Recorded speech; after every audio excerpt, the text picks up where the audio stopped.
Ethan Mercer was the kind of man people admired from a distance but never really knew. At 42, he was the CEO of one of the fastest-growing tech companies in the world. His name appeared in magazines, his photos in newspapers, and his face on the cover of business journals that praised his brilliance. But once the lights dimmed, and his penthouse doors closed, Ethan was just a lonely man. Success had taken everything out of him, his marriage, his ability to trust, even the simple joy of being with people who cared about him beyond his wealth. The nights were long, silent, and heavy with a kind of emptiness he couldn't shake off. He often drove alone through the city, windows rolled down, just to remind himself that life outside boardrooms and stock markets still existed. One cold evening in late November, Ethan was driving past a quiet suburban street. The air was sharp with winter's bite, and most people had already hurried inside their homes. He noticed a bus stop up ahead, dimly lit by a flickering street lamp. At first, it was just another sight along the road, until his eyes caught the small figure sitting alone on the bench. It was a little girl, no more than 8 or 9 years old, wearing a faded pink jacket much too thin for the freezing air. She sat hunched over, her tiny hands trembling, clutching what looked like a worn-out backpack. Ethan slowed his car, curiosity tugging at him, but before he could decide whether to stop, he saw her sway forward and collapse onto the concrete. His chest tightened. Without thinking, he pulled over and rushed out of his car. "Hey, are you okay?" he called, kneeling beside her. The girl was barely conscious, her face pale and lips bluish from the cold. Ethan's heart pounded. He picked her up in his arms, feeling how frighteningly light she was, and carried her to his car. He turned the heater on full blast and gently rubbed her hands, trying to warm her up. When her eyes fluttered open, they were wide and frightened. She pulled back slightly, her voice weak. "Please, don't take me away, I'm waiting for my mom." Ethan swallowed hard. "I'm not here to hurt you. You collapsed, sweetheart. You need to get warm. Where's your mom? Do you know her number?" The girl shook her head slowly, tears filling her eyes. She said she'd come back, but it's been hours." The words pierced him. Hours? In this cold? He could hardly imagine what kind of mother would leave her child at a bus stop like this. "My name's Ethan," he said softly, keeping his tone calm, like he was talking to something fragile that could break at any moment. "What's yours?" "Lily," she whispered. "Okay, Lily. Do you have anywhere safe I can take you? A relative? A friend?" She hesitated, then lowered her eyes.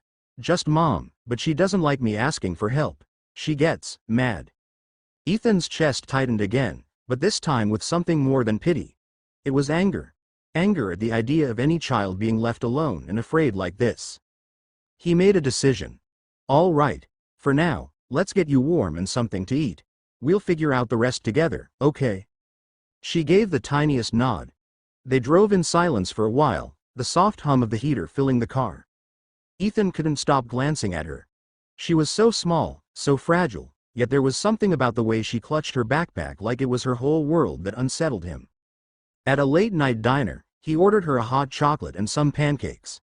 The moment the food arrived, she devoured it like she hadn't eaten in days.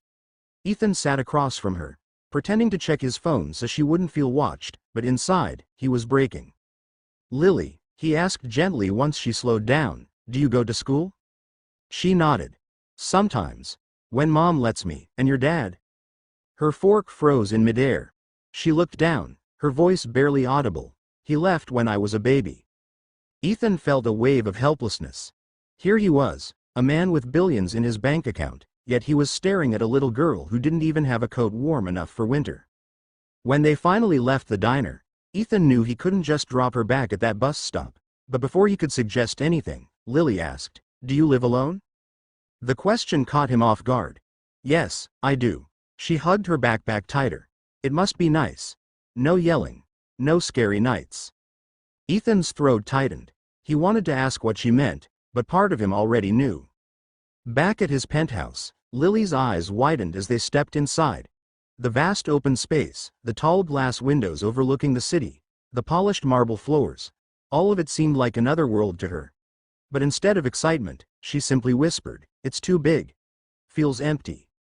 Ethan froze. She had said out loud what he had felt for years. He gave her some blankets, let her shower, and set up a guest room for her. But as he watched her fall asleep curled up on the bed, clutching that old backpack, he couldn't stop wondering what kind of life she was going back to. The next morning, he contacted social services, but something in him hesitated. He wasn't sure he trusted a system that might just shuffle her from one unsafe place to another. Still, he knew he couldn't legally keep her. While waiting for the caseworker to arrive, Ethan gently asked if she wanted to show him what was inside her backpack. She hesitated, then slowly unzipped it. Inside were only a few things: a crumpled sketchbook, a broken doll missing an arm, and a photograph. Ethan picked up the photo carefully. It showed Lily, much younger, with a man and a woman. The man's face was blurred and torn away, but the woman, Ethan's breath caught. He recognized her.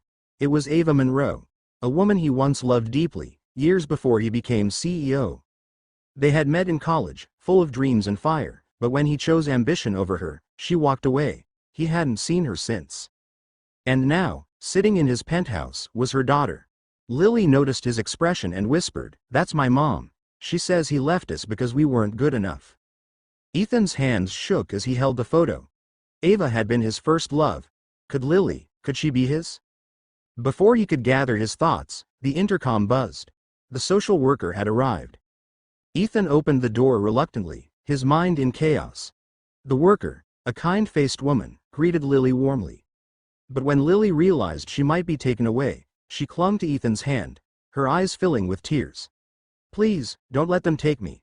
You feel safe. You're the first person who feels safe." The words shattered him.